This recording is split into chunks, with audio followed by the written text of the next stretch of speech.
crazy 18 hours. Oh, you just took it as... Yeah, no, I was just working. I just like, because usually I'll play music or like I'll watch a movie, so I just put that shit on. Oh, dude. It was consistent. It was like, you know, just kept going and going. I was like, all right. Bless, bro. Thank you, man. Love that. That's incredible. I appreciate you taking the time to check us out. Dude, this is so great. Sorry, Ralphie.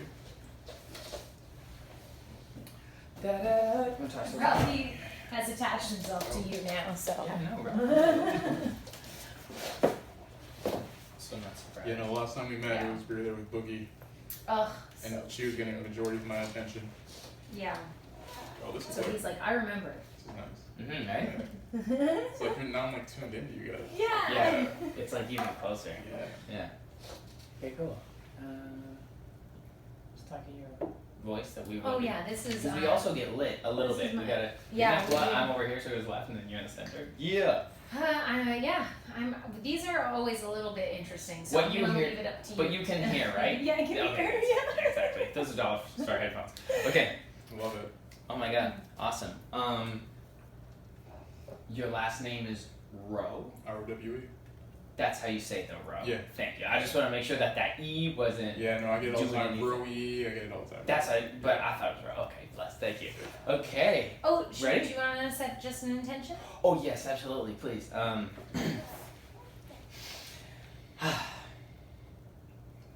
I set the intention and call up on the universe for the energy to bless this conversation and reach whoever it needs to reach for whatever time of growth in their life. My intention is light, loving, ingenious gestures of conversation, and may all that comes from this bless everyone involved and furthermore. Thank you. Thank you. I love that. You guys are so genuine with it. Thank you. So we are rolling. Hey! Welcome to another episode of Discipline Stoners. I am your host, Ellevan. My name is Winnie. And today we have a very special guest. I'm geeking out about this man's art. I first seen this man's art around the interwebs and on my friends' walls, and I'm very much a fan of the narrative and the work that he does in it. I want to take a minute to introduce my man Gordon Rowe, and y'all gonna learn some amazing insight into how maybe to create art or follow your dreams today. But it's my man Gordon. Wow, thanks for having me, man. You're welcome. Thank you so Really much for appreciate coming it. on the show. Anytime. You guys are the greatest. Appreciate you. I didn't realize we're solo smoking. Yeah, you're on a tolerance break. I am. I'm doing Sober October. Oh man. That's great. How does that feel? It's been interesting. I'll say that. I think it's also important. We don't really talk about tolerance breaks very often because we don't do them very often. Yeah, that's true. We should like really But I think think, about yeah, that. I think that'd be kind of interesting to talk about for people who have maybe thought about doing a tolerance break. But I think it can be a little nerve-wracking to do a tolerance break if you've become dependent. Absolutely. And I definitely don't think there's anything addictive about weed, but I think that we can have dependencies on everything. Mm-hmm. And then to break that habit can be challenging. So it's been a ride for you so far. Yeah, it's been a little difficult. I was at the point where I was smoking 1 to 2 blunts a day, so it's like 2 grams in a blunt a day.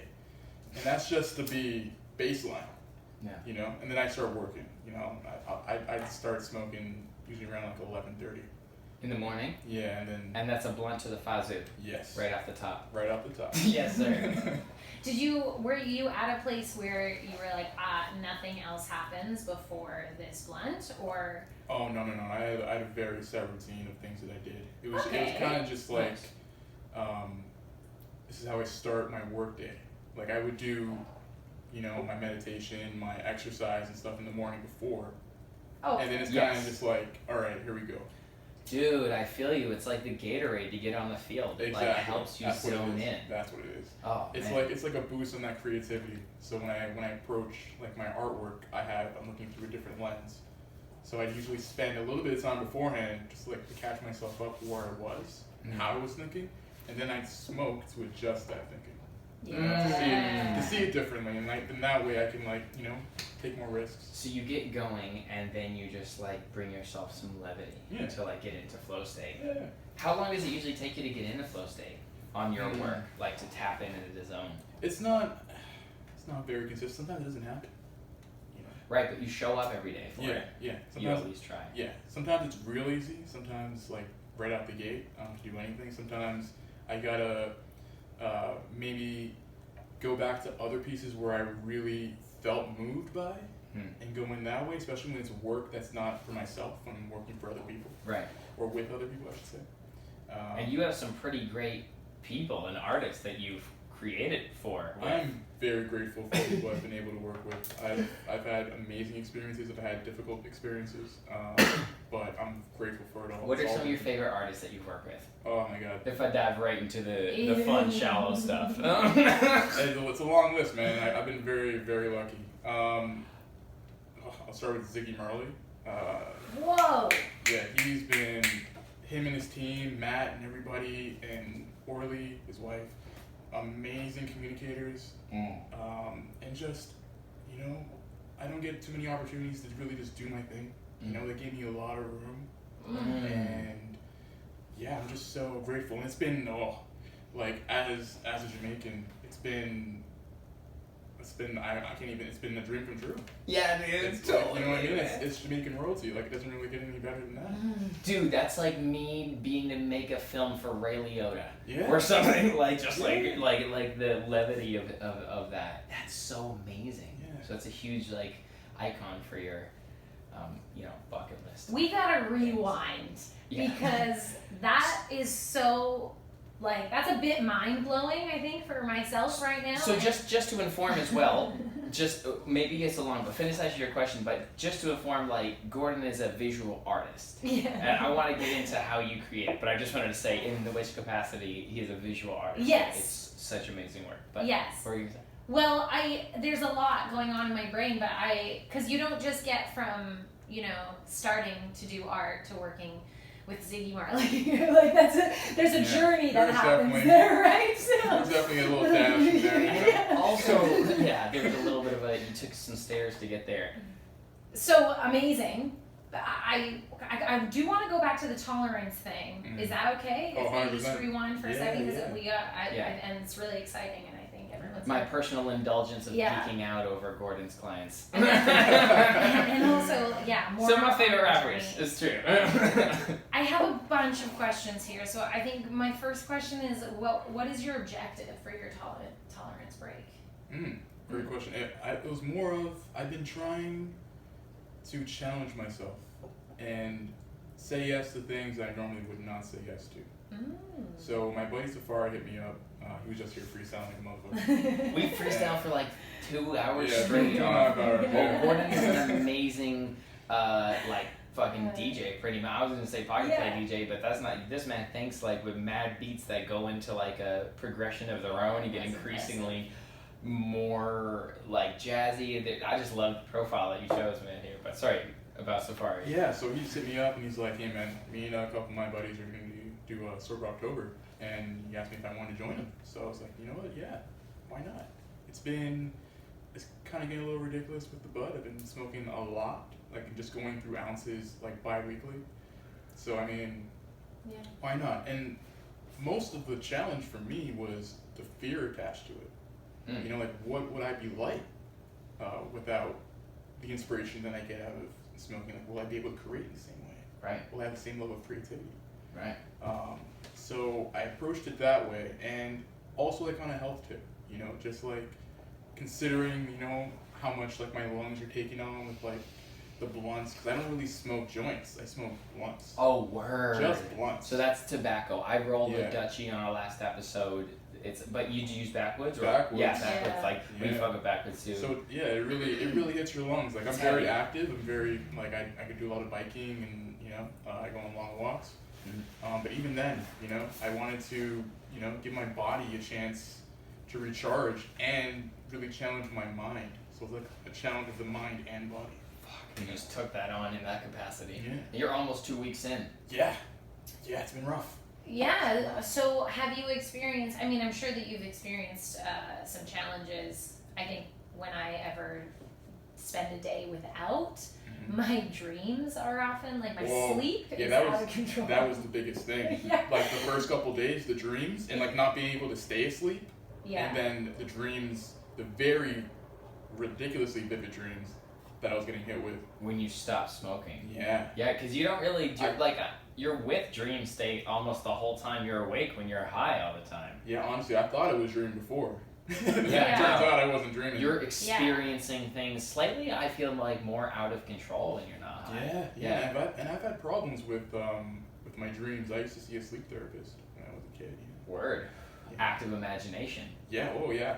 Yeah. Very, very out of control. A lot of weed smokers are, Yeah. I think that's what people don't realize. Like that was clicked for me when Evan was like, you're not comprehending that I'm able to compartmentalize when I'm high in a way that I cannot when I'm sober. Like I just have too many things moving at one time. Yeah. And for someone not experiencing that, or I'm a bit on the like chiller, slower side mentally, and so I don't know what that feels like. So I think that a lot of people don't realize that weed like really helps to, I guess, live within the constructs of like what society has told us to live. Like, Yeah, they're like, for sure. cool, I can be places on time if I'm high, or I can, That's you right. know, these Yeah. things that sometimes don't happen Yeah. when you're sober. These are because you direct have things so that many. she's seen with me.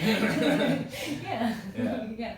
No, it's definitely been an experience where I'm still learning more about like neurology, just like really understanding why I'm more irritable. You know, the Why? connection with like dopamine. You know, and, like dopamine. What's the right term? Receptors. You know, like the excess receptors I have from smoking so much weed, and now they're all yelling at me because they want that. You know, they want that dopamine. You know, so. Constant state That's of what I elevation. get Yeah. with Instagram. See? I get crazy, and I've not really experienced it too much with weed before. I don't have like a lot of withdrawals whenever I do a tolerance break. But Instagram, if I can't get on Instagram for 24 hours, those dopamine receptors are like, how hard was last what week? is happening? Fuck, dude. You know? Fuck that shit, though. As soon as you Actually, feel like that, fuck that, honestly, dude. I feel like I've actually broken that cycle, but when I How was, so? I used to check Instagram first thing in the morning, probably like, I don't know, 2 years ago I was doing like that. I'd wake up and check it because it would help me wake up, or it helped me at least feel awake. Join back your identity. You when I shouldn't run your identity started like that. creating boundaries around that and that morning routine, it was really like those receptors were like, where's our like light and drama? Like we need it to wake up. I still have a hard like it takes me like half an hour to 45 minutes to get out of bed. Like I'm still that's something that I'm like learning right now. Take your time. Totally. Be honest, right? I'd rather spend time cuddling Ace and Ralph instead of scrolling on Instagram and getting up faster. So This shit is my medicine. I will not take a tolerance break. Honestly, no, it is my medicine, and that's like the struggle with it. But I commend you highly. Yeah. I'm very, very respectful of your choice. Are you? As we're blowing smoke. I know. Honestly, hey, no, it's cool. It's cool. I'm not gonna my life choices should not affect your guys'. You're so sweet, bro. No, honestly.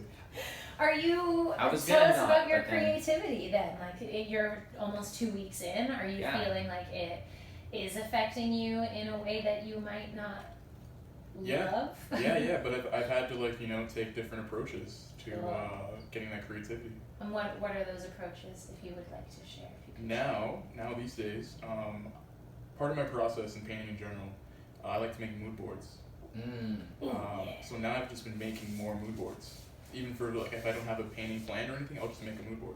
What does a mood board look like? So it's just a collection of images to create like a feel for the painting, So like colors can be just like a color palette. Yeah. Could be like different textures, photography, my own photography a lot of the time. Sick. Different animals, anything really, anything that inspires me. Yeah, I love that. It's often used on sets by like directors and writers to create a look of themes throughout the film. What does that look like? That's where I got it from. I got it from art school. Yeah, cool. Sick. Love that. Yeah. Do you do any other boarding? A dream board has recently been calling to me. I've been wanting to go pick up some magazines. Yeah, I'm down to do a dream Yeah, board. you know, I have one. Yeah, You I have a have one. drawer? Yeah. Yeah. Just like with my goals and everything, and like Yeah. where I'd like to live and Yeah. things like that. For sure.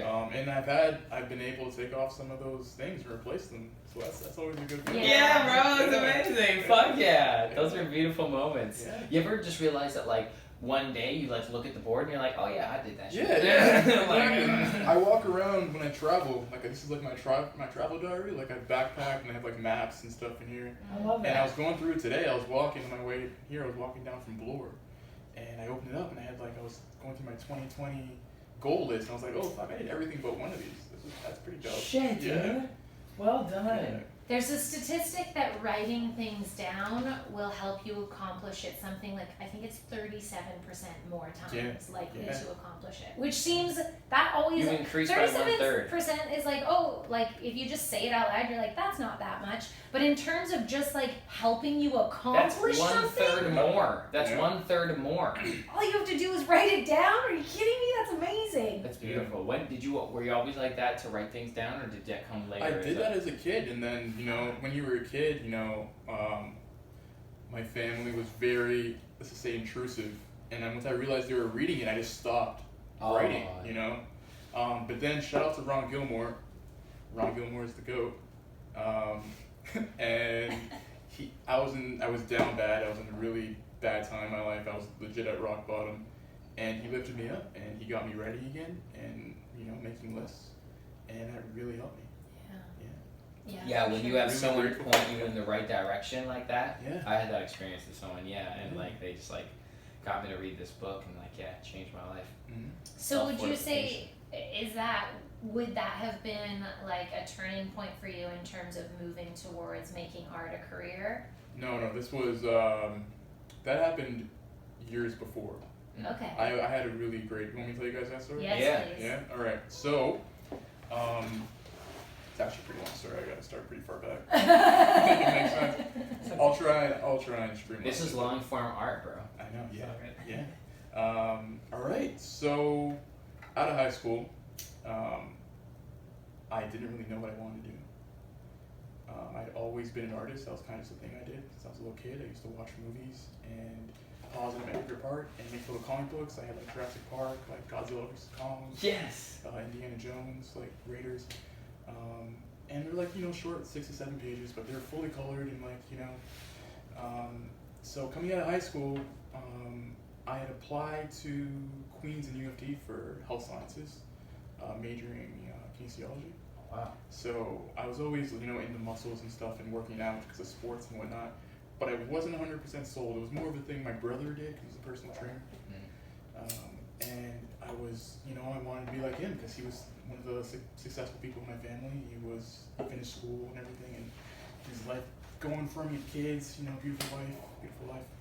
And I wanted that. But at the same time, I wasn't 100% sold because I was always, the artist, Mm-hmm. So I took some time off. I worked a crazy door-to-door sales job. Fuck. Oh, Yeah, this company called National Home Services. They don't exist anymore. That whole thing doesn't exist. Was it anymore. one of It was those big. like I got well. semi-illegal ones? Yeah. I did one of those too. Yeah. You like force install And a they heater don't- in someone's basement. Well, no, I was doing installations. I was just like No, I didn't doing the install sign-ups. it. You do the sign up and Yeah. you make a commission from the sign Exactly. up. I did that shit too. And they don't tell you. They don't tell you all the details. Mm-mm. They keep it as loose as possible, so you can just work the job and get the installs. Once you realize what you're really doing and the contracts you're signing these people up for, Yeah. it makes it really hard to do that job. yeah. It sends people eventually to the debt collectors. So Yeah. I did one, right? Yeah. So I did one sign up, and it felt so weird. It felt like a scam when Yeah. you were doing it. Yeah. And I was like, oh, I can't do this anymore. Yeah. Like I did the one, but I ended up making like It was a good commission for one. I was so it was like confused. $300 or something. Yeah, the money was crazy. Yeah. I was lucky with me, all my friends. We were all out of jobs at the same time, and we made bank together because it was like the competition. How long did you do it for? 6 months. Holy shit. 6 months. That was the average turnover time, I bet. Yeah. Did Well- you find it from Craigslist? No, I don't even know. I found it from Craigslist. Yeah. And then my buddy actually from high school My buddy from high school in Vancouver, who was from here but moved to Vancouver, he was out here and he was like a team manager. You know how it was kind of a pyramid scheme? Like the people higher up would get like larger commissions on my commissions. It's like, excuse me, what the fuck is going on? Yeah, it was wild. I have some crazy stories from that time. I bet. Yeah, just like the amount of money we were circulating anyway. But so I was working that job. I think I was in. Somewhere north, some random town. Anyway, I'm at this guy's place. I sign him up. We're in his garage. It's like the last deal of the day. I was about to get picked up. We're drinking beers. We're hanging out. He takes a look at my sheet where like I track all the houses I've been to throughout the day, and it was normal on the inside, but on the outside it was completely covered in like drawings and graffiti and stuff. And he's like, dude, why are you doing this topical sales thing when you're clearly enjoy doing all this art? So I kind of clicked the light on. So I was like, I need to do this. So I ended up. Applying to Sheridan in Oakville for art fundamentals with the goal of getting into animation because I wasn't very confident with my art. I'd never really done a lot of the things they were asking for, like light drawing, like live, like model drawing I'd never done before. So I wasn't very confident in getting in, so I took that program first, then applied during that year, and I ended up getting in. And it was a struggle because I was taking OSAP, but then still working 2 jobs. Ooh. And, you know, working summers, and then sometimes taking a year off just to like pay off like some of my OSAP. So during one of those periods, it was like between 2nd and 3rd year, I was working, I somehow managed to get a decent kitchen job, like working back of the house. Yeah? Doing like cooking. garde manger at Oliver and Bonaccini. Nice. And then later doing just like line work and like the grill at, what's it called? Harper's Landing in Oakville. Yeah. Wow, dude, that's amazing. So you're nice with the knife too. Yeah. It works well with the ladies. Oh yes, man, it certainly does. It certainly does. But yeah, no, I was just doing prep. I had a double that day. And Doubles, man. Playing Anderson .Paak. I'm like, why? And I decided Malibu? Conclusion. No, it was him in Knowledge. Yeah. Okay, no worries. Their project, no worries. And I was just sitting there, and I was like, why am I doing, cooking is like a hobby for me. Why am I doing this full time? And then going home every day, staying up to like 3 or 4 in the morning just to draw and paint. Why don't I switch that? So, I'm sorry, I'm going all over the place with the story. No, this is right on time. But months before that, maybe 2 or 3 months before that, a friend of mine was interning at Director X's studio down by... Artistry? No, he's at Artistry. No, it was at right across from the AGO. It doesn't exist anymore, but it was, I can't remember even what it was called. But she was interning there, and she was like, yeah, I see X every day. You should do a drawing of him, I'll put it on his desk. And I was like, no way that's happening for real, but I'll do it. So I did it, and then I went, just forgot about it, and just kept doing my stuff. Bless. And then when I went home, because I had a double that day, so I went home for my little break to go take a nap and then come back for the night shift. I had the craziest dream, and I was in a war zone, and I was behind some sandbags, and bombs were just dropping. It was just loud, like really loud and just intense. And there was like a film crew like across from me, like parallel to me, behind their own sandbags, yelling at me, and like I couldn't hear what they were saying because of the bombs. But between the bomb drops, I like heard like, "Don't take the big job." So I'm like, what? And I wake up, and it turns out the bombs, the sounds of the bombs and the vibrations was my phone blowing up. Whoa. Because Director X fucking shared my art on Instagram, and I went from like 780 followers to like 1,300 in a half an hour. And I got like 100 emails, people asking me for work. My man blew up like that. It was crazy. Yeah, it was nuts. Shout out Director X for changing a homie's life like that. Bro. You legit changed my life. You legit got me to quit my day job. Yo! So I went in right after that. The sous chef was giving me shit for whatever stuff I wasn't responsible for. The universe was telling you to go, was releasing you from that role. So then I just, at the end of that shift, we had a great shift. It was amazing. And I was just so filled with energy, and then I was just like, I can't do this anymore, I gotta go. And I went home that night, started answering emails, started working, and then I was living in Oakville at the time, moved to Toronto. Oh Yeah, my it's god. crazy. Did you? I'm so excited for you right now in that moment. Me This too. was That's like- such a great moment. Yeah, Thank this you for was- sharing that. I think this was like 2016 or 2017. I'm always iffy with the year. I think it was 2016. I went full-time music in 2016 too. I hope it was 2016. Yeah, I think it was. Yeah. Oh, And dude. Since then, it's been very rocky. It wasn't clean cut. I wasn't For like sure. there For was sure. still really tough periods. It was still a huge risk doing that. Still artist life. You still gotta hustle it out. You're thugging it out for a couple of years at least. Yeah, but I met some really amazing people. I met this guy named Dion. He was doing this thing with painting on sneakers at the AGO. That was a great opportunity for me. Then from there I met Let's do some Kush people at Cats. Revolt. Yeah, Kush Cats. Yeah. Yeah, I know him. Yeah, he's my Yeah, boy. yeah, he's the homie. He was in my book reading. He's awesome. Yeah. Awesome. Yeah. Good art. Toronto artist. Yeah. Shout out Kush. Yeah, I love that sneaker Shout drop out shit. Kush Cats. I'm doing his tats and everything. I love it. Yeah. Yeah, that's how I met him. And yeah, then I got to work with Diddy at Revolt doing like a Black History Month thing. Oh, Yes. That was really huge for me. That was huge for me because like at the time like I was very much a starving artist, and they gave me a lot of work and a lot of opportunities to create. And I did. I think Timeline wise, when was that? this was like Since a you- year after moving to Okay. Toronto. Yeah. That was in Toronto, the Revolt and Duty thing, or they flew you out? No, I was working remotely from home, and I was just getting emails from them. Well, they hit me on Instagram. Right. And then Right. Fuck yeah. Dude, that's amazing. Instagram is such a tool yeah. for connecting like It's that. been the main tool for me. Yes. I was at a point trying to be less dependent on it, but at that time I was extremely dependent on it. That was the way I got my art out, how I got my voice out. Yeah. And how I was connecting with people. That was So those moments where you left your job, which is so cool. Bless. I love what courage that moment And takes. yeah. I wasn't even thinking about it. I was just like, Yeah, right. For No, sure. you just gotta It follow was it. exciting. I couldn't not ignore all these emails and all these opportunities. You know, like, Yeah. and there was no way I could do both. Like it was just like, for sure. It prioritizes itself. I had a similar experience I'm talking about on the podcast before, so I won't do the whole story, but I was working one of those promo marketing jobs where you sign people up at the mall, and I was just like, did a little freestyle or something for this guy, and he was like this sweet guy from like Dubai, and he had like the most warmest voice in that accent, and he was like, people will pay you for this, like go outside and people, and then I started busking, and then that was part of it. But Awesome. yeah, it's nuts when a job, changes your life. yeah, like a job pushes you out, like the Yeah. energy's just like, no more synergy here, go fly, like, you know, and you just like spread your wings. But you had that cliff to jump to.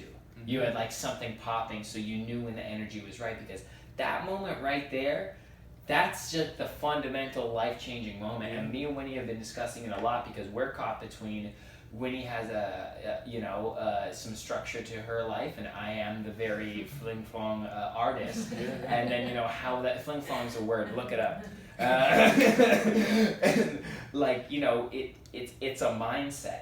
To like choose to be an entrepreneur, or choose to like represent yourself instead of like getting in under, not that like cook jobs aren't like can't be fulfilling too, but like for the most part they're When temporary. you have, well, I don't think they are. I think if you're just a person who's doing them with something else in mind, that's when No, it's for that sure. sort of transient Yeah, it's a job. transplant. Yeah. Well, honestly, what I got out of the kitchen environment Yeah. was something that I really missed from like playing team sports. Yes, dude, Because- totally. Oh, Very, yes. I feel that. Very intense environment. And let's Yeah, run it together. is. A lot of yelling and screaming. It's not always like putting people in the pejorative when they say certain things, certain expletives.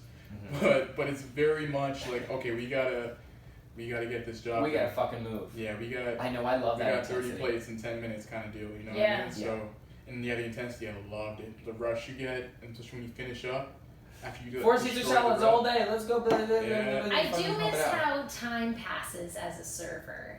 Like A in busy terms of a restaurant? job, like it's easier to do an 8-hour shift, I think, on your feet than at a desk, depending on what you're doing, obviously. Yeah. But I worked at a fine dining restaurant when I first dropped out of school, from like 16 to like 18 or 19. Yeah. I was making mad tips. Like my friends weren't even out of school. Yeah. Yet. I was like food running and bus pulling, and then sometimes they let me serve in these private wine rooms. Mad, beautiful chipinos. I learned so much from there.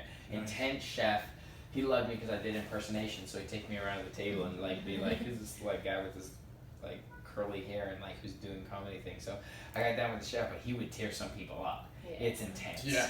Kitchen like that. Yeah. That I've been around. once- I know it. Fuck. Yeah. He put his fucking tongs in the fryer and just fucking seared one of his line cook's arms. Oh, geez, that's intense. That was intense. I've never seen anything like that. Yeah, that was intense. Yeah. Oof. Yeah. And he just took it. Fuck. That Jeez. was. It was I mean, fucking that was in weird. the early 2000s. So Yeah. we've come a No, it was long in the way. mid 2000s. I think that. 2006, 2007. Yeah. Fuck. It's still crazy to think. Like, I don't think that you could get away with that now. No, definitely not. It was intense. It was like to your point about sport. Like it's like it has that like let's fucking get through this together. Yeah. It's almost like you're in war together. Yeah, it reminds It's me of almost, football. you just get dude. I was the quarterback. Yeah, I totally know that shit. Fuck yeah.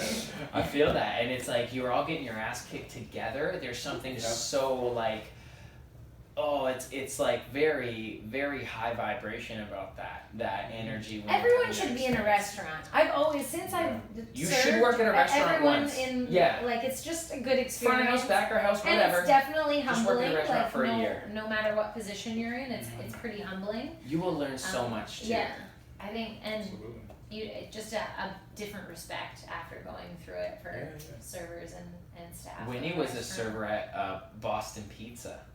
So were you! I know, but I'm saying, I know. I follow Winnie around and get jobs wherever she gets jobs. Like that's He like. got fired. Of course I get fired. I get fired from every job I've ever had, and it ends with that handshake and like thank you. It's just like I'm not supposed to be here. I already knew that. It was like school. It was like cool. It's like if I get enough money like for the end of this week kind of thing, it's like peace. Like we can sever this tie right now. Like no problem. Yeah. I've just always had that entrepreneurial spirit. I never took it personally.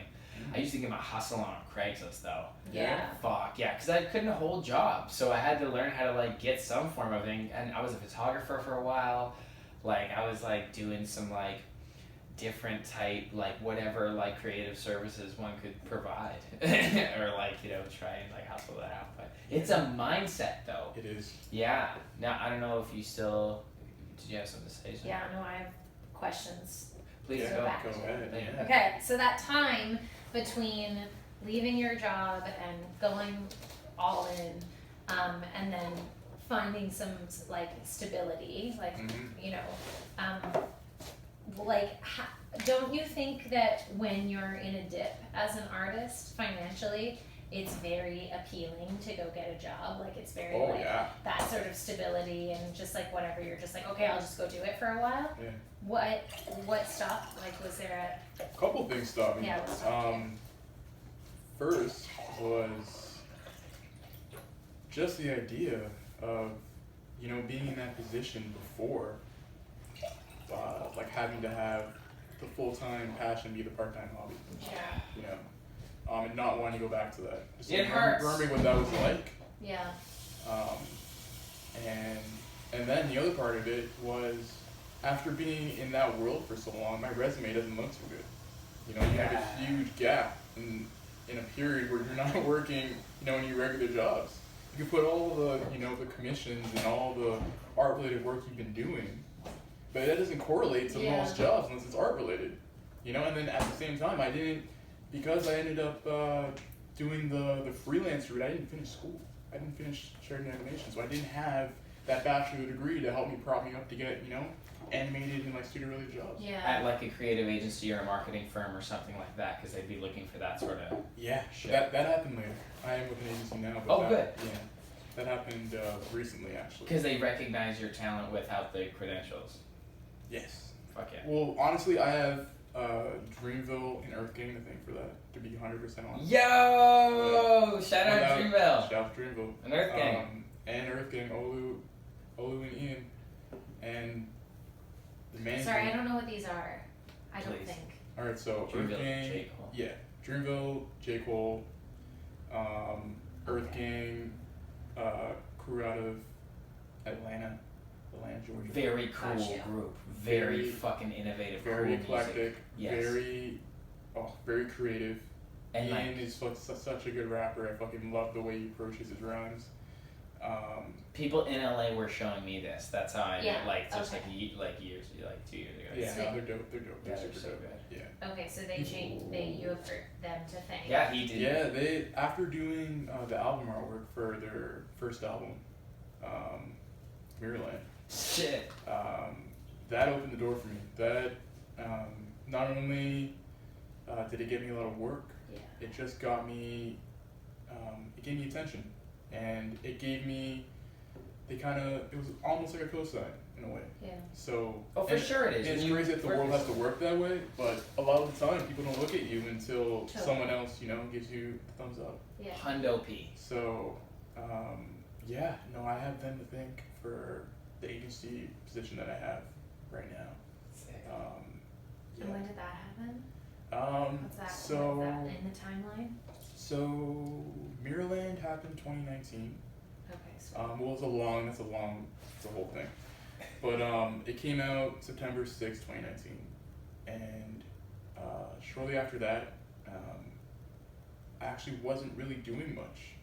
I started working with Ron Gilmore maybe 2 months after that. And then it was a dry period, and I wasn't really getting any work. Sometimes there's fucking dry periods, and that's where you gotta just like really thick it out with the mindset. Mm-hmm. But I also wasn't, I think most of it was because I wasn't really doing much. I wasn't in a creative space. I was very down. I ended a really great relationship.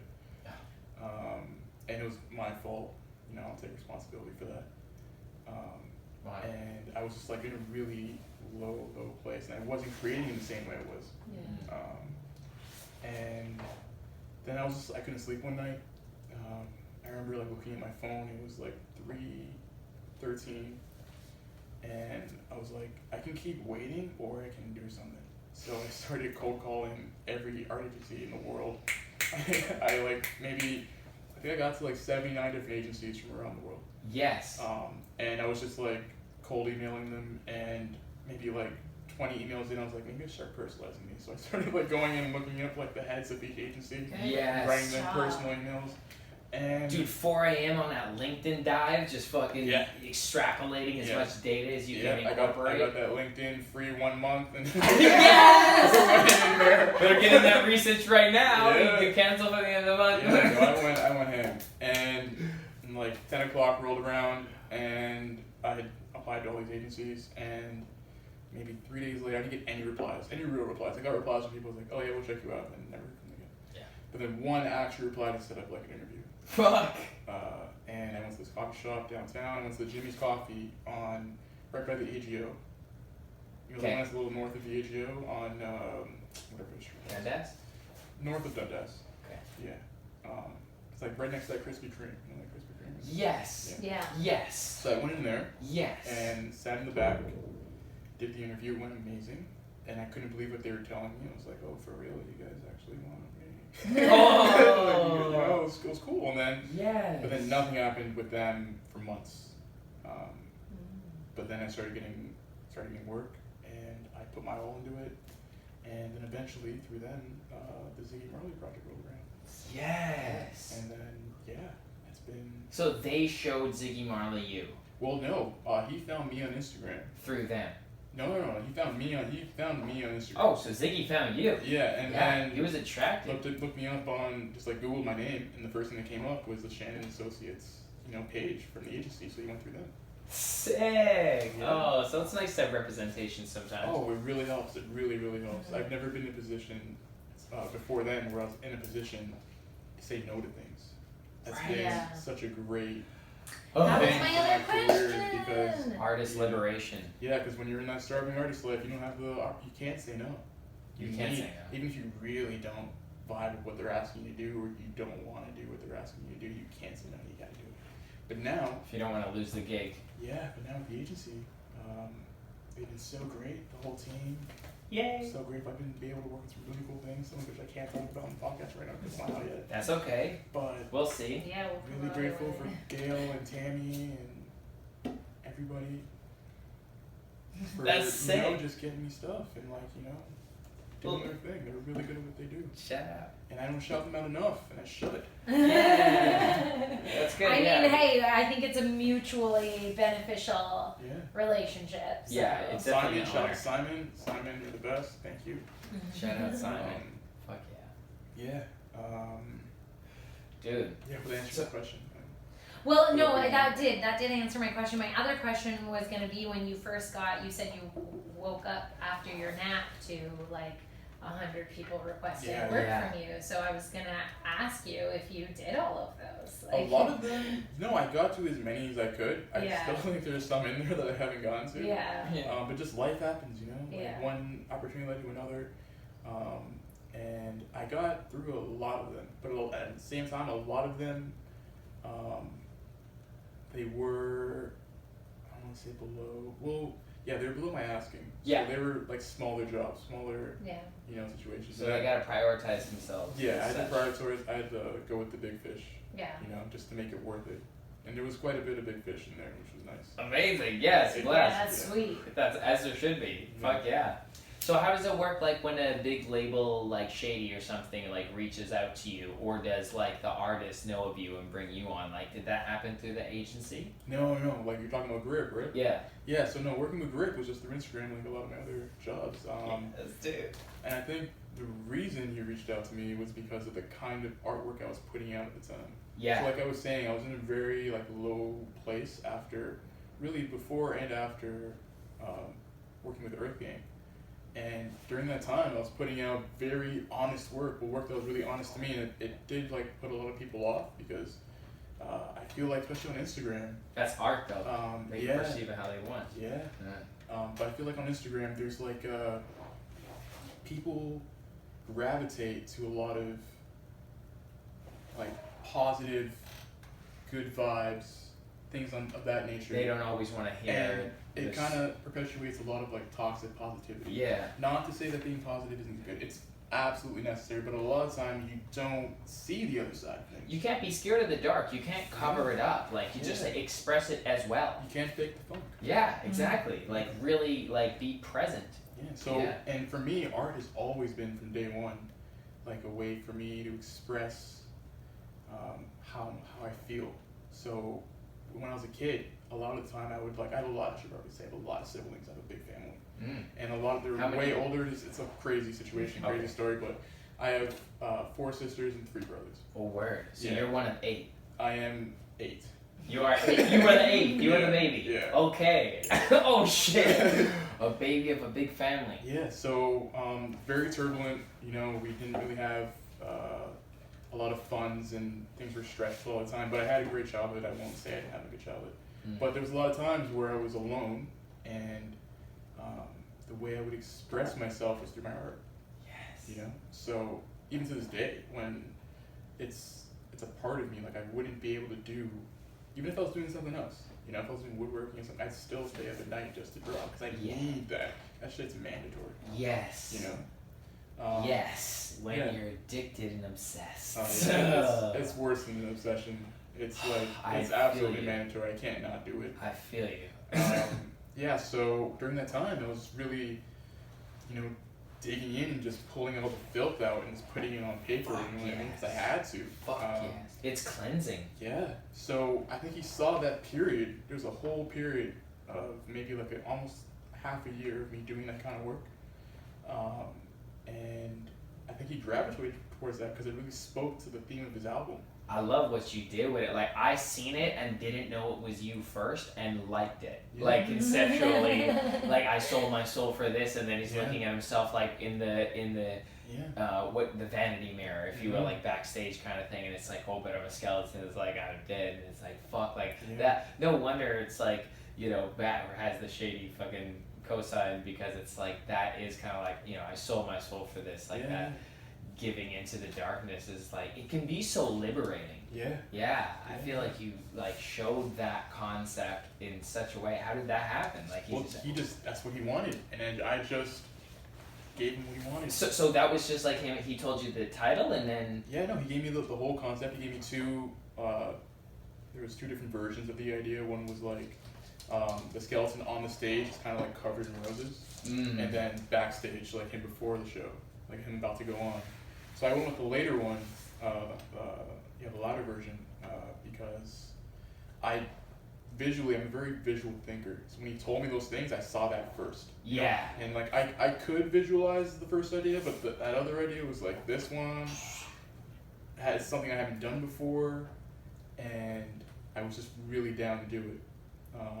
And yeah, no, working with Grip has been great. Check out his work. Stum Nose is fucking fantastic. Take 28. Yeah. Take 228. Sorry, Tate. And he's been working for time. He's been hustling. He Yeah. shared his story about he went back to Ubering for a minute after Yeah. like that shit that now he's story a hard period. worker and he has kids, and I have so much respect for His this guy. bars is crazy.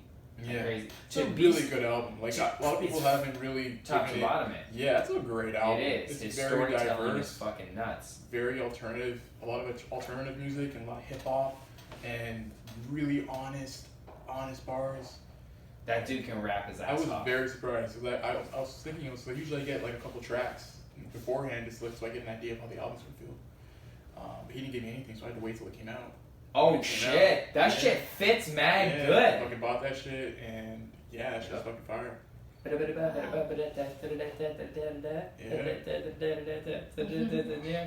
Fuck. Yeah, man, Just Don't Die This Time. That's like, whoa, it's one of my favorites.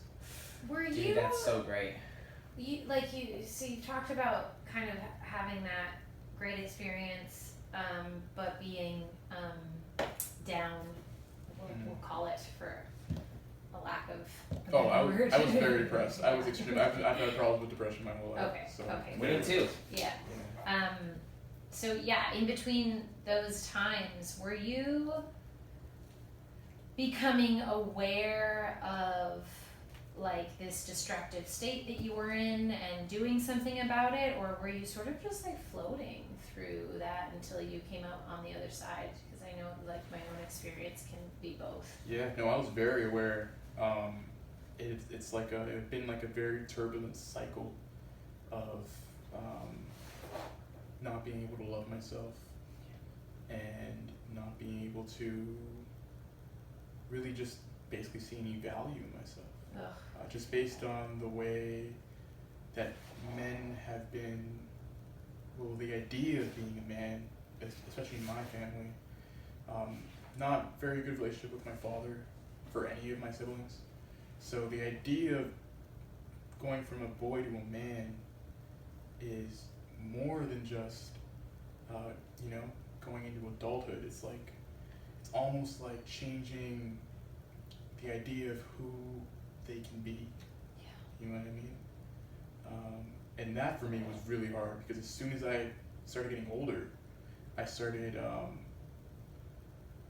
having a bad relationship with myself because I didn't understand how I could be a good man. I had my older brother, who had his family and everything, but I still didn't really relate to him because we don't share the same mom, we share the same dad, but we do share, we don't acknowledge. So I felt like I was isolated from the family in that way. You know What what I mean? we do share, we don't acknowledge. Yeah. So, so it was a turbulent, like, internal struggle, of wanting to exist and not wanting to exist. So That inner self-conflict battle when you are questioning your own, like, reason for being here. Oh, yeah, 100%. Until you find that higher perspective of, like, unconsciousness. yeah, like I deserve to be here. I love myself and to give When did that come my for best you? to the world. Honestly, Ron helped me out a lot. Yeah. He got me out of that. I was like rock bottom. Ron and Walgrate or Doc or Ian, whatever you want to go by, both of those guys really fucking got me out of that. Yo! I poured my soul to fucking Ian, and he heard me and gave me something to do, Yeah. So I don't know where I would be without him, man. That's So grateful for that guy. Grateful with an 8. But yeah, man. And Ron, Infinity. Ron he showed me that I had not only the responsibility, but I had the ability to curate my own life. And that the labels that were put on me, they weren't real, and they were based on generational trauma from my siblings and even from my father's trauma, that he passed on to my siblings and on to me.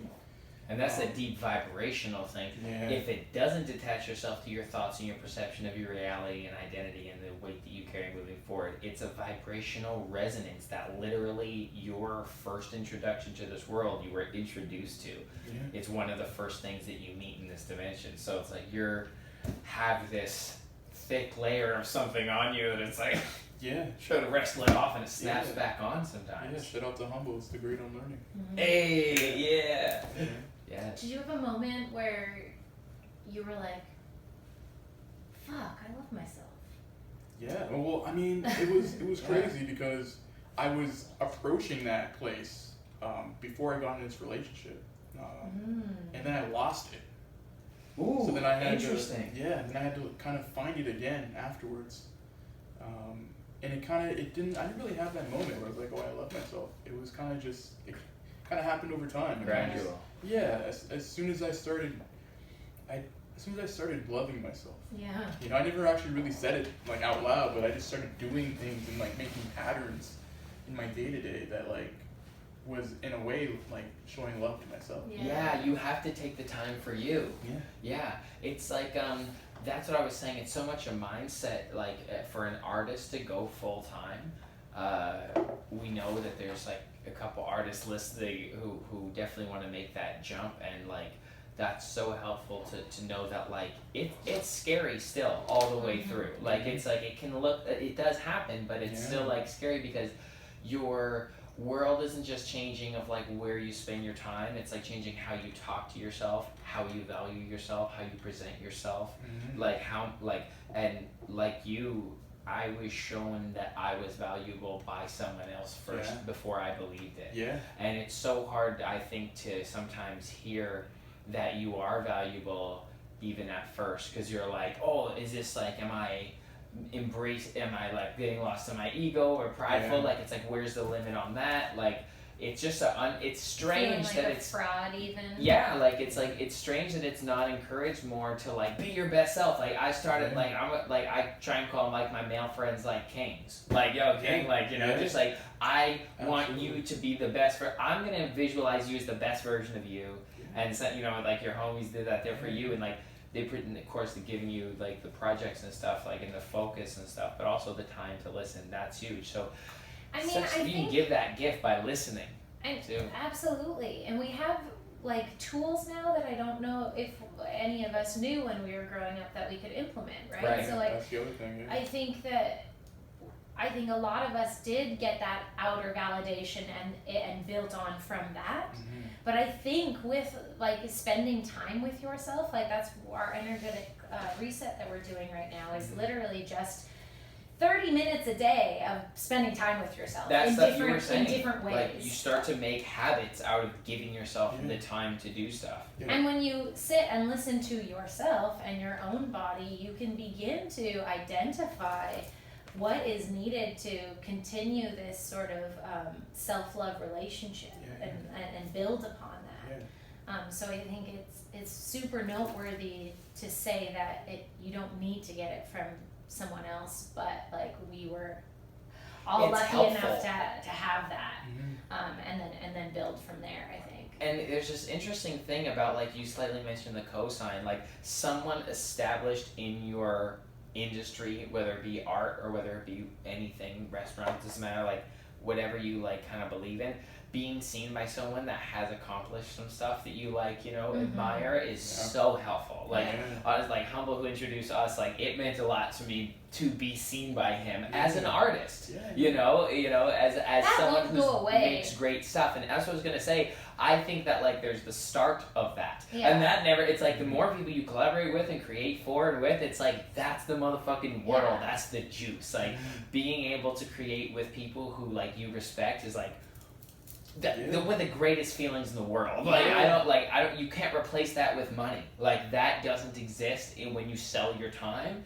Like so it's like, well fuck that. Like, you know, like it's like I gotta either like kill myself or get out and like change that. And it's like, I think that like you can't search for that to search for self-love. You can search and have that, like, no, but you have to work go with through people you self-love. admire, and amazing to have someone you admire be like, you're sick. Yeah. You'd be like, oh, thanks. You know, like that feels good, Literally, and that's yeah. always gonna feel good. But it's not something that needs to happen in order for yourself to know that you're sick. Yeah, it's so cool when we meet an artist and they know they're dope, even if they haven't blown up yet. Yeah, Like it feels good. One of our visual artist friends, Tara, who's done a picture of Ralph there on the wall, and Tara also did. Yeah. They also did the one of me. Yeah, up top. Chris did that one up top, but Tara Draws did that one in pen. Yeah, the ballpoint. Yeah, and then gave it to me at the Pride Parade. Shout out. But yeah, that was fucking really beautiful and amazing. So it's like when artists express themselves and they know they're dope, and like I love that, like that confidence, because the rest of it attractive. is great. It's very attractive to stand in your own, and then like it's almost like those cosigns kind of come. That's why it's important to present your work. Like you were presenting your work, right? And you were even cold calling, like you knew that you were valuable. Yeah, I was doing a lot. Even before the cold calling, when things were normal with like live shows and stuff, I'd go to live shows. I'd like meet with the whole team, like other than the talent. Maybe like if I very rarely, if ever, meet the actual talent, but I meet with the whole team. Right. And just like get my name out there, and it got to the point where people knew me. Yeah. I was showing up to shows and people like knew me. Like shout out to fucking Addy, to Proof. He's like one of the Dreamville guys. I was at a Dreamville show and this dude knew who I was. I was like, I didn't even know who he was, but he's like, fuck he's yeah. Like, I know you. Holy And I was shit. like, yeah. You're just valuable talents in the cut. Yeah, wow. That's sweet. But yeah, but and That is again, really fucking impressive. Yeah, again, actually. with confidence, that was never my strong suit. I was always super shy. I don't know if you guys have seen Recess. Yeah. Like in elementary school, there's a lot of black kids, so there was like all the black guys were by default like Vince, you know. So there was like 20 Vinces, so we choose like a sub, character. And I was Gus. I was very shy. I was very like to myself. I was supposed to wear glasses, but I hated wearing them. It was just this whole thing. But even now, like I am confident about my skills, but I've never been the one to be like overtly, confident. I'm more like a fly on the wall kind of guy. Do you think that's being the youngest sibling, or do you think how that dichotomy affected you to kind of shrink a little bit? Winnie's a baby too. Yeah. I'm an only child. Out of curiosity. July 4th. Oh, my man! The celebration for you Cancer? every year. Yeah, free fireworks. Is your sign Cancer? Yeah. Fuck.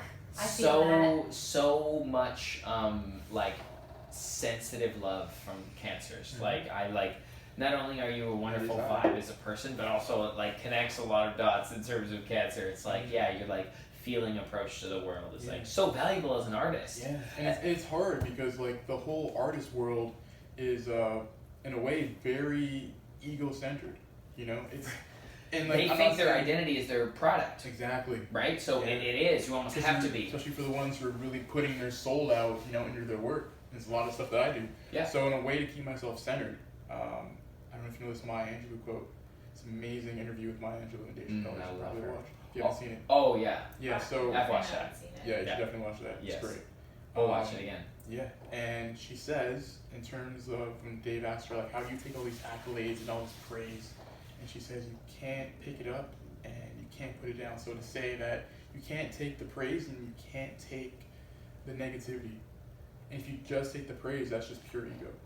Facts. You leave it all on the table. Facts. You say thank you, and that's it. They're like free chips at a casino. I mean, if you it's like do thank too, you. Keep it in play. Well, and you're attaching your self-worth to your creation, and like if it doesn't go well for you, fuck, that's tough times. If you have any of your self-worth depending on anyone else's perception of you, you're fucked from the get-go. That's why I don't understand the dichotomy of the job or workplace when it's like extreme hierarchy. It's like, sorry, boss, that's a strange word. I'm gonna punch you in the face if you say that, okay? Why me you can't say that when you're here? Fuck this, bye! And then we have a handshake and then everyone laughs and it's like, it's weird. Like, it's like I feel like everyone owning their own power is like the most beautiful, centered way that would not come across as braggadocious, but where you just bring your value to the table and like bless whatever you're a part of, and then it's like no more control on your being beyond that. Like, how, you know, it's like, because you'll always put your heart into the work for your own reasons and morals, not trying to sustain something outside of yourself. That's like, I don't know, it's too structured for me. So yeah, I really appreciate how we place value on ourselves. Do you follow any, I don't know much about the art world, Mm-hmm. and I need to do more research on it, but do you follow any artistic trends for your own work? And is there any like noteworthy art doing trends right now? Well, I mean, he does art making trends, I guess. He's done a lot. I'm sorry to hop in, but he's done a lot of amazing pieces on like Black excellence, which is definitely a wonderful voice that's come to the forefront of social media. And like I've seen his work shared before. I seen him. There's a couple really nice pieces. I mean, that was just something that's like in my wheelhouse. It's like something that's my world. You know what I mean? Because I've dealt with that. You know, a lot of what's the right word? A lot of negative feelings, like I was saying earlier, about, you know, being black and being a man. So I did a lot of that work just to speak to the voices in my head. Not literal voices in my head, but you know, the feelings I have about being a man and being black in this world. And there's been it's a very touchy subject for me, just because I feel like there's a lot of, I love how much information is being spread about it and awareness is being made, you know, especially in America, how being black in America, being black period, and all the stigma and everything attached to it. But a lot of the time what I see, what I don't like, is the victimization, you know. And it's great, and I'm not saying people not tell their stories, they need to tell their stories, but there needs to be a set of actions attached to that. You can't just complain about it. You know what I mean? I feel like it's been cool, it's cool now just to sit and complain and tell you about all the bad things that are happening, instead of having a solution-based mindset and, you know, trying to like address these issues with solutions. I feel like there isn't enough of that. It's the same kind of thing where a lot of the movies and stuff that are coming out, there aren't a lot of positive black stories. Like, I don't know if you saw Judas and the Black Messiah. Love that movie, beautiful score, love everything about it, but I had such a hard time getting through it because so much of the same. It's like the horrible, downtrodden story of how black people have been stepped on, and you know, and it ends on a bad note. And if you keep fucking instilling this image, like, how do you think that's going to play out if you understand the laws of the universe? The FBI understands something they correlate with quantum physics called patterning. Why the fuck do you think they keep putting that narrative in front of you so you continue to perceive it? Fuck that shit. You're actually like, kings, raise up. Look at how great this is. There needs to be more of that. We need... Yes. I think there's a place Look for at what both. this really is. Of course there's a place for oh my god, I'm keeping my fucking mouth shut with the, you know, whatever, but I'm just saying. Like a show like Lovecraft Country, I don't know if you saw that. I really enjoyed that because it was more than that. It was more than just a struggle. It was a struggle with a solution. You know what I mean? Or even just like, you know, I need more feel-good stuff. Like, I think it's called Sylvie's Love. Just like regular stories about real people without the slavery thing attached to it. You know what I mean? Yes. I've seen too many of those movies, and and I get its place. It has a place, and those stories need to be told. But we need some more diversity in the stories that are being told.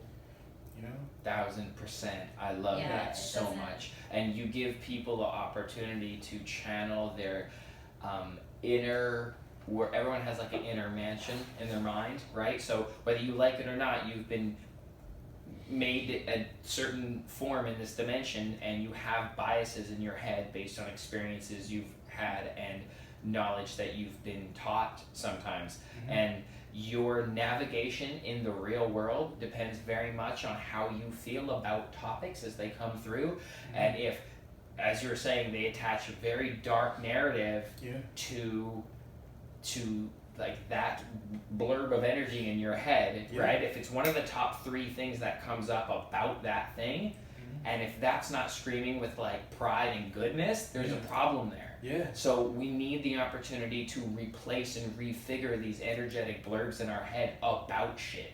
Because you can like try to think some shit all you want, but like how you really feel when you like perceive this thing as you navigate the world, that's the level of like unlearning and relearning fresh out of humble again, you know, you know, that type of context. And not to say that I haven't been a part of that, about, you know, spreading like that negative story, because I have. It is what it is. But there was a period where I realized that I had to detach myself from this victim mentality about being black in this world, because it's not helping me. It's keeping me in the same place. So I stopped, in a way, I didn't stop doing that kind of art, but I only did that art if it was in an empowering way. You know what I mean? Yes. So to break out of the self-perception of struggle, like being the like whatever, the hood kid, you know, what it's just like that shit. It will hold you back. It will. You think it's serving you because you think it's part of your identity. I honestly think that we only hold on to it because we think it's like an obligation or something. True. That's how I feel about it. Yeah. I find that too. It feels like an easier way to connect with other people sometimes. It's communal driven, and same with artists. Let's all fail together and pretend we're broke all the time. It's like fuck. Yeah, but then you stay in that place. And then you stay in that place. Yeah. It's easier. I really, you know, I would have got kicked out of those jobs anyway because they would consider me toxic positivity, because I was like, no, fuck it. If I'm in control, you know, I read that book, Think and Grow Rich. I was like, if I'm in control of what eventually I called it is like the cue of your life's manifestations and experiences. If I can give up front the investment of just saying good things, and even sometimes faking the funk, it's a little bit like comes out technical, like I am having a good day. Like, you know. So, you know, once you get over that period of technique moves the spirit and kind of like find a way to get your spirit into it, it's like I would always just like a football coach, you know, just like fucking rail on myself with these positive affirmations, and like, damn, that shit fucking works. Yeah. That works. Yeah. You change the words you say and how you think about yourself. The cue of your life experience, it eventually straightens out. Yeah, there's a lot of power in words. A lot of power in vibrations in words. Inner narrative. Yeah. I actually had a revelation today that I realized I had changed a belief pattern, because I still believe that like a job is what I need in order to feel safe. But I no longer believe, that I need to trade my time for money. And I was like, whoa, I've always believed that. Like that was just like something that came about from my journaling this morning, which is cool, and that's why I also think that's an important thing that everyone needs to be doing, because if you let yourself free flow form journaling, sometimes you really find these like little things that you're like, my work is working, like my self-work is like, I'm rewiring the neurons in my brain. So I had that this morning, which is cool.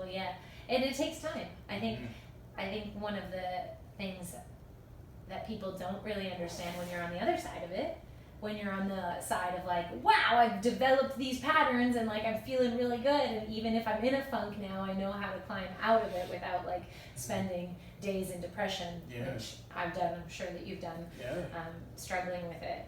But when you're not on the other side of it, you're like, when am I gonna get on the other side of this? And it does take time, and it does take persistence, and that sometimes doesn't feel inspired. No. The persistence doesn't feel inspired sometimes. And it's hard sometimes, especially when you're new to setting these patterns. It doesn't feel genuine at first. Yes. You feel like a fraud almost, that you have to say these things that you don't really believe, you know, to get yourself out of this funk. And that was the hardest part. The hardest part was like accepting that I'm allowed, you know, to feel good. Yes. You know, that like this isn't my default state. Yes. You know. Yeah, raising the baseline. Yeah. Oh, that's so great. Yeah, and I like to say what you were talking about with work, with time, and money.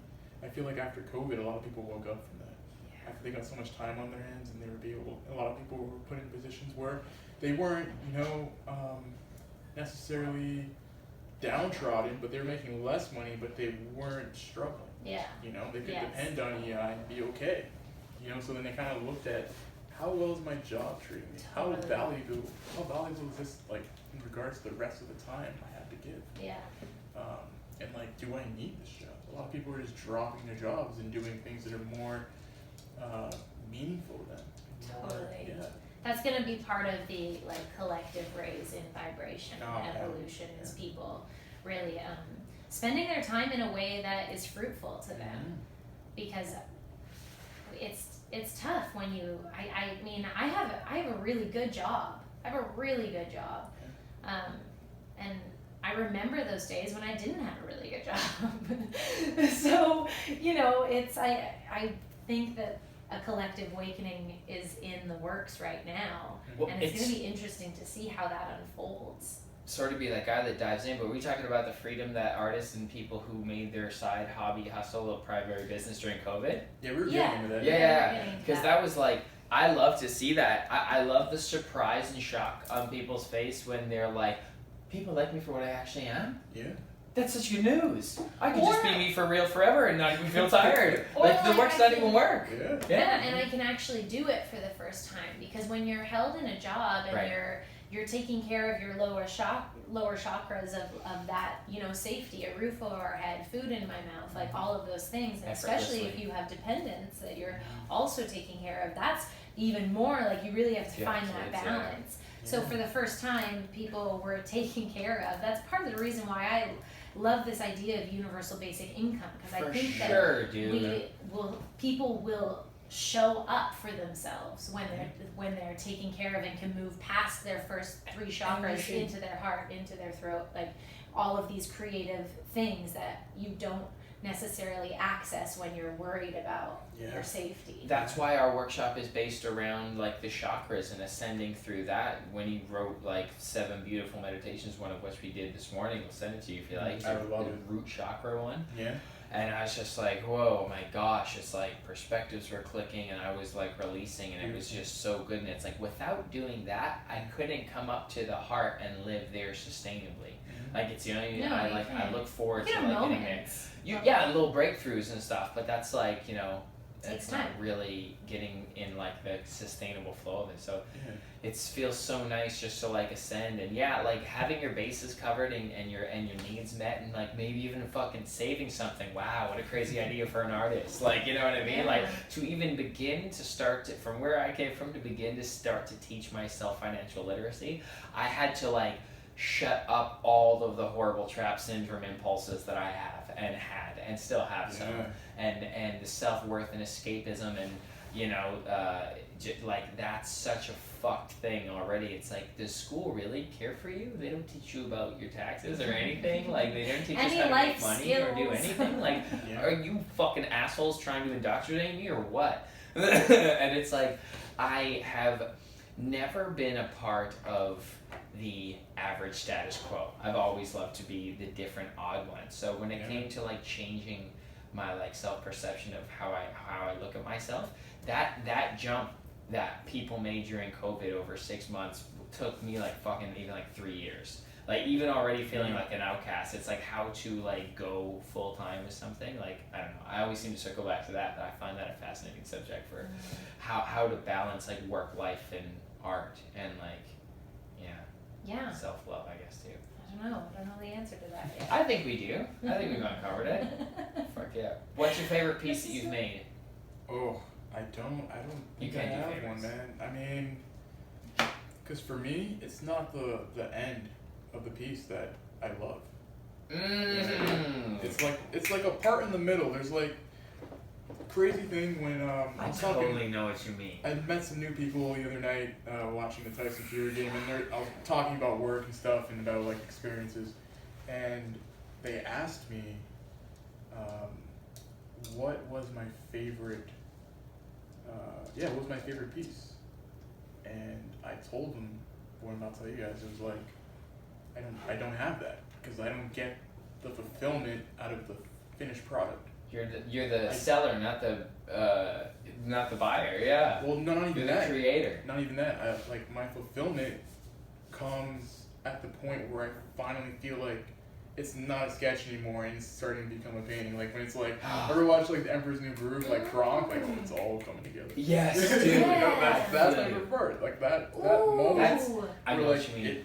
Oh my Yeah. the colors are coming and like you can see like, you know, compositions coming together or the colors are finally hitting the way I wanted to hit. Oh. You know, when that happens, that's what I like. And then by the time, because they were asking me like, what was it like to have Jimmy Fallon hold up the little board with your art on it?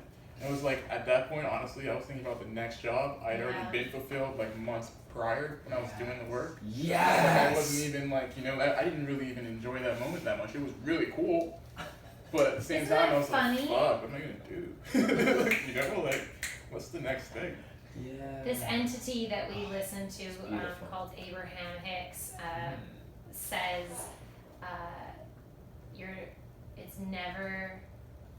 you're never wrong and it's never done or something. Yeah, like that's that. right. Like until you die and then it's never done. Even then because you have a new experience. Yeah. But like there's always, by the time your manifestation happens, it is a brief moment of like cool, but like it's like forward motioning onto like what am I gonna get next or what am I gonna do next, you know? And so you're just like, that philosophy, when you think about that, you're like, nothing matters a little bit if you keep choosing to move forward. Yeah, and it was weird because I had to change my mindset pretty quickly afterwards because I was really worried about how am I going to top this? Like, how do you top that? Yeah. How do you top Jimmy Fallon? Ooh, that's interesting. But then, you know, I changed my mindset. And I was like, that's not why we're doing this. Yeah. You know, we're not trying to top, you know, we're not trying to be a celebrity. We're Yeah. trying to just do the best work we can do. So the best way I can top that is to challenge myself in ways artistically that I haven't, you know, to like, you know, be more considerate of the change of forms when I'm painting and like just pay more attention to detail. My Cintiq doesn't work very well. A Cintiq is like a drawing pad. It's like a giant iPad. Is that what you use? Yeah. And I just run Photoshop on it and I draw and paint most of my stuff in Photoshop. It's broken in the middle. So I've been working since like day 2 of having it. I bought it used and it came from Brooklyn, so it's not Wacom's fault. They have great products, it's fine. But I've never been able to really get into the paintings because it's so hard to work when the middle doesn't work. And when you get in close, you can't really see where you're at very well. And you only have so much room to work with. So I never really got in close because it takes twice as long. Because I can't work in the spot I want to work in. I gotta move. I gotta look. Yeah, I see that part. I gotta bring it down here to work on it. Wow. And then put it back to look at it. And then, you know, it takes twice as long rather than just working in the middle like a regular person. You use the limitation as some form of like an alchemy. Those speakers are the first monitors I've ever gotten. Yeah. And that fucking interface is still, I set the world record with that interface. And I was like, haven't got another one. I feel you, dude. Yeah. And crack on my shit. And too. like That's to the what's point up? where like I got an iPad and I'm still drawing in the corners. I'm just not used to having used it. a full but just like Fuck yeah. you know, I get the reward and the challenge and like trying to like not even top my last painting, but just top my last approach. You know what I mean? Yeah. Just like, you know, do You things are I So have you're to- samurai. constantly learning. Yeah, that's the thing about art. There are masters, but even the masters are learning. You know? Yeah. That's it. And you are a samurai. Yeah. You highly respect the craft. I love samurais. Just like the whole like idea of samurais and like the fact that they would I'm gonna butcher this. I think it's called Ichibana or Ichiban. Just like I might be the wrong term, but just like how they would address like flower decoration, you know, and that's like an art in itself. And in a lot of ways, this is from I don't know if you know Jason Wilson. I talked about him earlier, but in his book Cry Like a Man, and I think he touched on it in his next book, Battle Cry, that samurais, there was no correlation within feminine, you know, things and masculine things. Dope. You know, so like it was very masculine to love flowers and to work with flowers. You know, that's like it's just an art. You know, That's fucking same with, cool. like calligraphy and you know all Yeah, that. I love calligraphy. Just as important. You know, your skill with the pen is just as important. Your skill as a steward, and just like you know, working with all those different disciplines, just like you know, it creates high honor. Yes. When you bring that energy to the craft, it's like you don't miss. Because you're just like centered in the heart of it. Yeah. You're like invested entirely in like guiding along this manifestation and being arm of the universe to fine tune this thing. Like look at it, like let it flow through you. That's sick, right? This is a really good time for a fun fact. Okay, hit us with the fun fact. Are you do you know what we do Yeah, with guests? yeah. The fun facts. I know, but do you know what we do with guests? I don't know what you're gonna say next, but Well, we do a little fun fact intro usually. oh, okay. And when guests are on, we get them to do it. Okay, cool. So any type of musical intro you'd like to intro the fun fact for. You gotta make an intro song for a fun fact. Yeah. Wait, so I gotta like make something on the spot? Yeah. Yeah. Just sing it. Just saying it? Fun fact. Okay. Fun facts.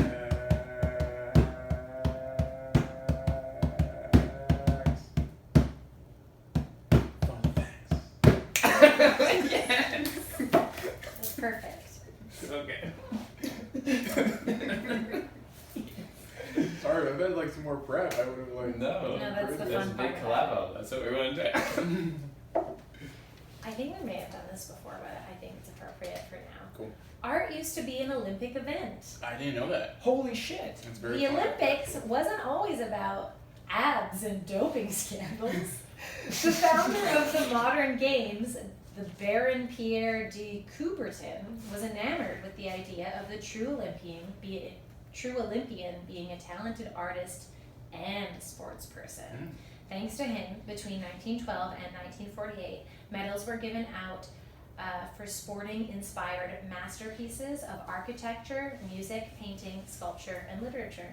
Oh, I didn't know that. Yeah. I would love to see that. Yeah. That would be This- so cool. This was a medal winner. Wow. Yeah. Wow. John Jacoby. Yeah. That's cool. I also have like another really cool one about art, so I'm just Alright, gonna yeah. say that. Go with the art. Hold on, let me get this for IG. Okay. Shout out IG. Hold on. Okay, go.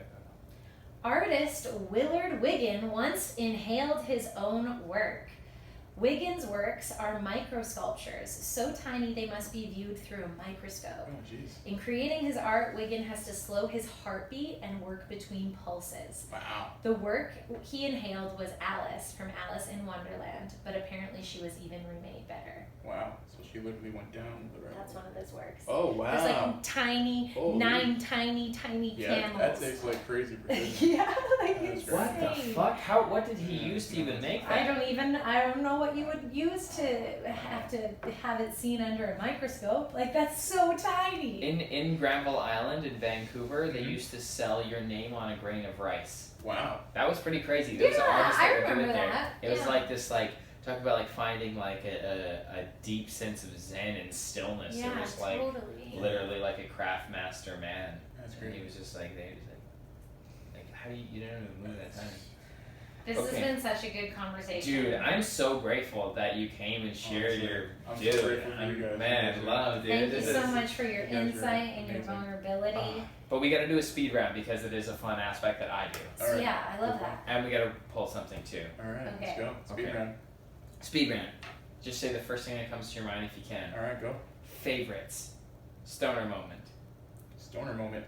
in film, I guess. Oh, Pound Or- Express. Yeah. The beginning, like when he's like, with Bill Hader's in the basement. Yes, And, yes, yeah. yes, Next that's one, what speed round, come on. Concert moment. Ooh. Electronica jumped in the crowd, did the Cypher Circle, and did like 8 songs. It was amazing. Oh fuck, potato chip. Ruffles. Which- All dressed. Oh yes, Yes. movie moment. Ooh. Inglourious Bastards. Shoshana! Oh shit. Yeah. I love that shit. Song from the 90s. Not from the 90s. Ooh. Things Fall Apart. Act 2. Dope. Song, who's that by? The Roots. Song from the 2000s. Ooh. I'm gonna go Roots again. Mm. Rolling with Heat, Talib Kweli, and Black Thought. I love that song. Sick. Yeah. Favorite sandwich. Ooh. Montreal Smoke Meat. Yes. Just mustard. It's cool. Yes! Just gonna say, Yeah. just mustard. Fuck yeah. Vacation spot. Ooh.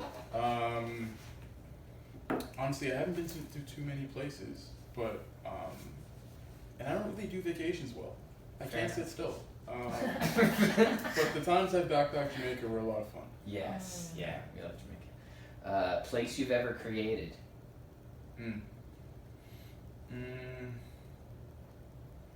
That's a hard one. Basement, Scarborough. So, favorite athlete. Ooh. It's hard. No, I want to say Andre DeGrasse because he was a friend of mine. We played basketball together. Dope. And I'm so proud of him. So Andre DeGrasse, yeah. Fuck yeah. Favorite female actor. Ooh. Viola Davis. Fences, I love it. Favorite male actor. Ooh, that's hard. I want to say Jamie Foxx. Yes. 'Cause he's just so good. So I good. can't wait for that Mike Tyson movie when that comes out. Yes. It's gonna be insane. Yeah. Remember LaFonda on In Living Color? Yeah, I remember looking going. Oh my god. Favorite video game console. PS3. Yo! It's the one I spent the most time on, so. Same. Yeah. Yeah. Favorite video game ever. Ever. Oof. The game. I want to say Soul Calibur 3. Favorite basketball shoes. Like model. Jordan. If there's one. 6 rings. Favorite basketball player. Oh, I guess I already. Derrick Rose. Favorite taste. Ooh, sweet. Sweet. Yeah. That proceeds the that's the speed round. Yeah. Oh man, I would have loved like a bunch more. That would be great. Okay, I will That's take cool. that into. I mean, I can keep going. Well, Favorite actually, frequency. honestly, you're the only person who's ever actually done the actual speed round because we Yeah. get on every other interview, we get lost and Yeah. it's not a speed round. Okay, You're the cool. only person that's like, keep it coming. That was good. Yeah, Everyone no, I else is love like, that. Yeah, I feel like I'm usually the fastest one on the team. You just like ran last Yeah. round, so that was perfect. That was exactly what I needed to chunk up on this speed round. But we do another fun thing on the podcast where I pull from a book. Okay. And do you want to hand me Resurrection? This is right over there. Yeah. This is by one of my favorite writers, Neville Goddard. Okay. Yeah, and he like really in depth discusses like the self-revelation and essentially the human's ascension into self-realization as the creator itself, right? Alright. So it's like he's always kind of like on some Yeah. like what we would describe as quantum physics now, but like before that was popularized. Anyway, we will have you say a number, and we're just going to flip to that number, but I'll tell you which numbers to choose with in between. Okay. So please choose a number between 15 and 229. Was that right? You sneezing? 166. 166.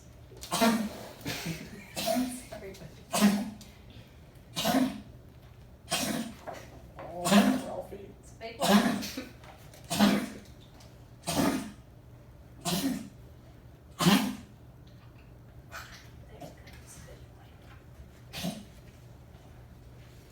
I got it. There's a book you might actually like. I should probably find out. Fuck yeah. I'm down. That's a good book. We'll let Ralph do his thing for a moment. You okay?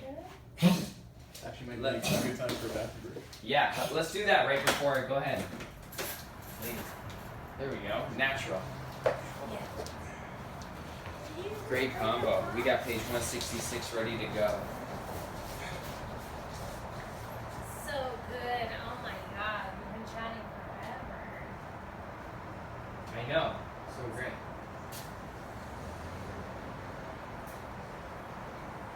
Sweet Erin says Happy Thanksgiving.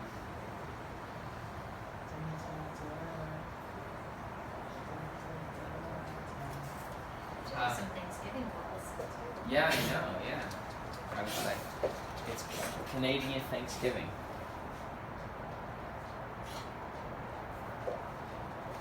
So, I'm just gonna get some more water. Winnie, do you want to talk to the people since we'll just stay rolling? I'm gonna talk to the people. Talk to him. Are we gonna just stay rolling or should we cut? Nah, he'll come back. We'll read, and it's all good. Okay. I like to keep it organic, you know. Even on like okay, well, Well, maybe we'll cut it. But whatever. all right, I'm back. We'll stay rolling. YouTube can stay rolling. What's your favorite part about having a podcast? Is it the amazing guests, or is it how much better of a conversation will this time Not the second. Dude, this has been such a wonderful, powerful episode. Likewise, man. I'm so Alright, grateful. what you got for me? Okay, so relax, yourself. Sit down. Come here. Neville Goddard, Resurrection, page 166. 7. Desire, the word of God. So shall my word be that goeth forth out of my mouth. It shall not return unto me void, but it shall accomplish that which I please, and it shall prosper in the thing whereunto I sent it. God speaks to you through the medium of your basic desires. Your basic desires are words of promise or prophecies that contain within themselves the plan and power of expression. By basic desire is meant your real objective. Secondary desires deal with the manner of realization. God, your I am, speaks to you, the conditioned conscious state, through your basic desires. Secondary desires, or ways of expression, are the secrets of your I am. The all-wise Father, your Father, I am, reveals the first and last, I am the beginning and the end. But never does he reveal the middle or secret of his ways. That is, the first is revealed as the word, your basic desire. The last is its fulfillment. The word was made flesh. The second or middle, the plan or the unfoldment, is never revealed to man, but remains forever the Father's secret. That really speaks to me. Yeah. Yeah. You literally That's kind of just weird said. how that one. No, That's what happens happens. every time. That's why I asked you Yeah. to pick it. That's how it's like, right, like, that's why that happened. It's beautiful. It's law of attraction at its finest and most quick manifestation. Yeah. That was like right on point to like what we talked about. Yeah, absolutely. Words are powerful. The journey actually is where you become And fulfilled. that's the secret, like that magic moment of creating the art. Like it will be fulfilled. And it starts with your word or your intention. Yeah. And your desire. Fuck yeah. Oh, we went places. Bless you, That's bro, a great man. I place was to leave it. so That was happy really and great. grateful. This is just like a perfect Thanksgiving. Yeah, Thanksgiving, y'all. Yeah, man. Thank you so much. Appreciate you. Where can people see your art? Sorry, Ralph. You can get me on Instagram at Rowe Art. That's ROWEART. I also got my websites and, well, I probably shouldn't release that now. It's not finished yet, but I do have one that's working right now. This will live forevermore. So Okay. alley oop the future if you like. All right. No, that's not ready yet. But But if they have you on Instagram, I'm sure your That's where the website will updates be are. linked there. yes, Great. yes. Go check out his art. It is amazing. It makes you feel things, and those things are good. Yeah, thank you for creating. Thank you guys. Appreciate Yes, you. This has been really fun. Bless. Yeah. All right. Okay. Bye, everyone. Bye, everyone. Subscribe and that, share with a friend and all that. Oh, that was Yeah. so